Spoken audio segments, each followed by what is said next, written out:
Welcome back to the channel, folks. My name is Brad, and in today's video, we're going to change the oil in my Kubota. Now, I have a Kubota L3901.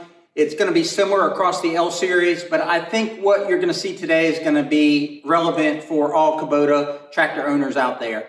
We're going to get some close-ups of the undercarriage of the tractor and show you the drain pan and the two, yes, there are two drain plugs that you have to remove to drain the oil. We're going to put in a new filter, and it's going to be easy and quick and relatively inexpensive. Now, I only buy genuine Kubota filters.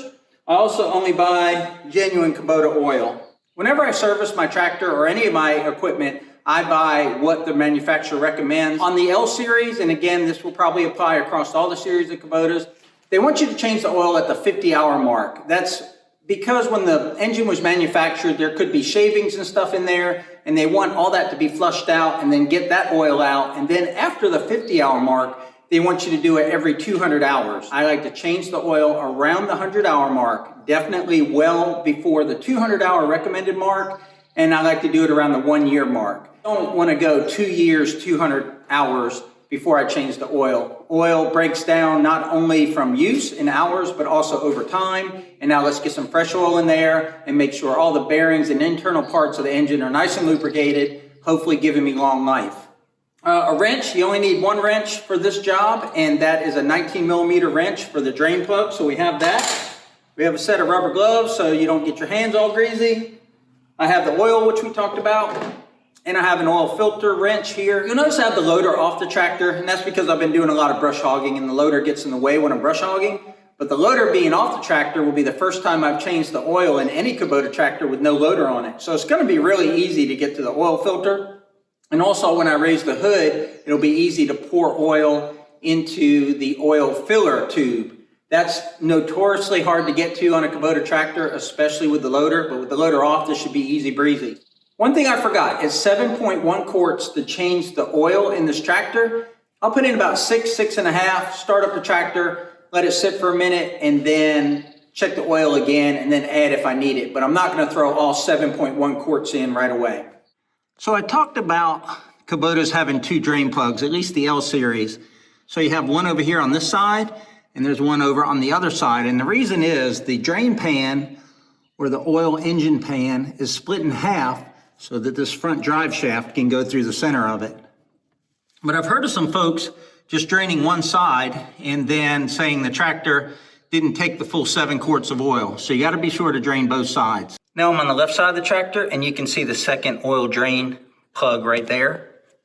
So when you're draining your oil, you don't want it to glug, glug, glug when it's coming out. So come in and pull out your dipstick a little bit. Just leave it loose, and that'll allow air to go in and displace where the oil is leaving. I'm going to do the right side first, and you got to be cautious because there's a little copper seal up under that drain plug, and you don't want to lose that. That has to go back, and it's reusable.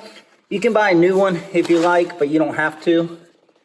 But I'm going to hold the drain pan in my hand because I'm not sure of the velocity when this comes out, so I don't want it to go on my floor.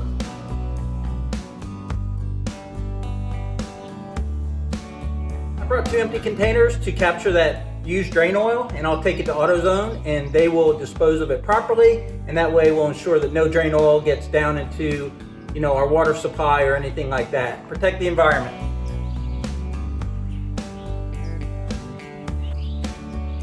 Okay, most of the oil is going to come out from that first plug, but there's still some on this side of the drain pan. So now I'm on the driver's side.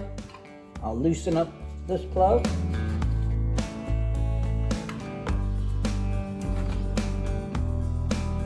So we mentioned the sealing gasket or copper O-ring earlier, and this is what it is right here. This goes over top of the drain plug, and that seals between the head of the drain plug and the side of the pan.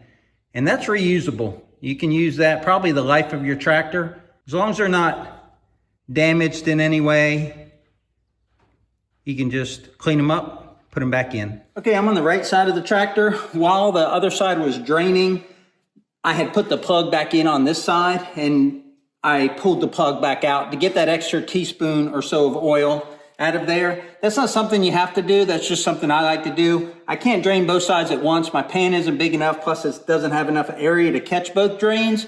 So when I put the plug back on this side, that additional oil that's dripping down, I want to go ahead and get that out. I don't know what the exact torque is, but I do it by feel. And you just know when it's tight. You do not want to over tighten it and strip it. That will be an expensive day. You can feel the resistance on the wrench as that seal compresses.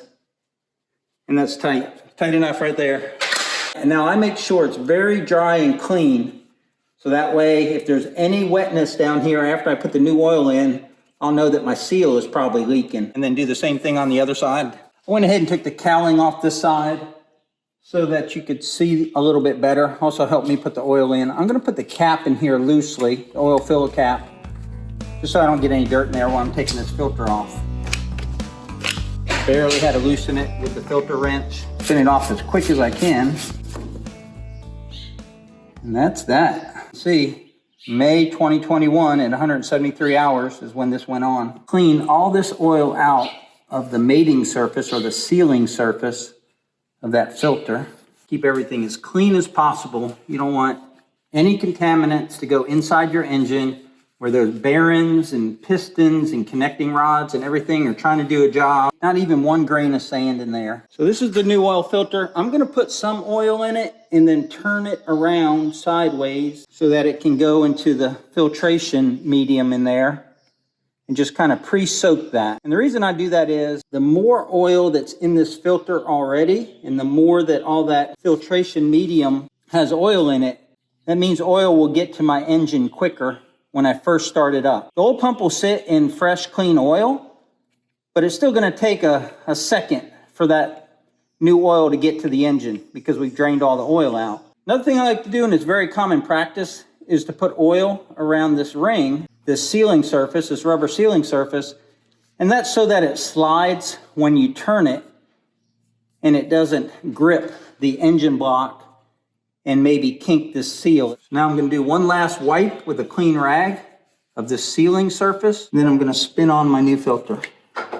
They always start easy, and you wanna get it up against where the rubber is meeting the metal.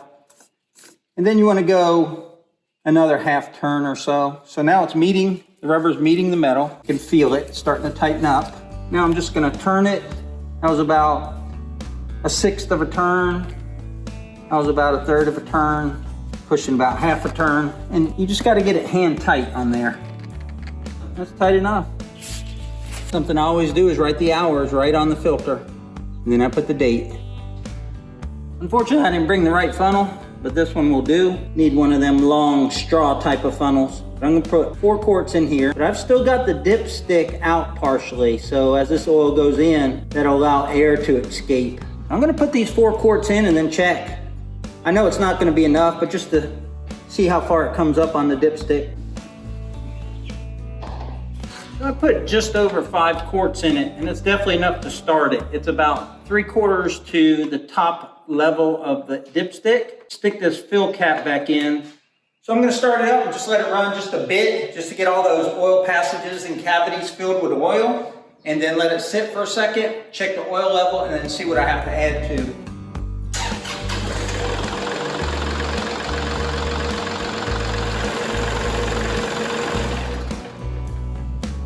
Okay, I'm gonna put about another quart in it. Okay, I checked it again after adding about a quart, and it needs just a little more. It doesn't have to be perfect. It just has to be between the lower and the upper, and it was just at the upper. Okay, that's all it is to it to change the oil in your Kubota tractor. I probably have 30 minutes invested in this, and that was with me moving the camera around.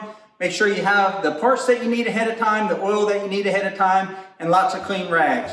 Hopefully you enjoyed this video and you got something out of it. If you did, please click that like button, subscribe if you haven't already, and share with your friends.